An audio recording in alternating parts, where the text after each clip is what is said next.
ప్రియ సహోదరి సహోదరులారా, మన ప్రభువును మన రక్షకుడునైన క్రీస్తు నామములో మీ అందరికీ శుభాభివందనములు. మనుషులు పెట్టు నిందకు భయపడుకుడి, వారి దూషణ మాటలకు దిగులు పడుకుడి. లేఖన సందర్భంలోకి వెళ్తే, ఎవరైతే దేవుని బోధను తమ హృదయమందు ఉంచుకున్నారో తన ప్రజలతో నమ్మకస్తులతో ఆయన మాట్లాడుతూ ఉన్నాడు. ప్రియులారా, దేవుని బోధకు విధేయత చూపడం అంటే దానిని వారు హృదయములో ఉంచుకోవాలి.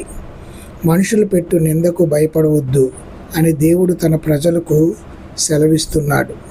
తన ప్రజలు అవమానాలను లక్ష్య పెట్టొద్దు అంటున్నాడు. వారి శత్రువులు నాశనమయ్యేవారే కానీ దేవుని నీతి, దేవుని రక్షణ మన విషయంలో ఎప్పటికీ కూడా నాశనము కావు.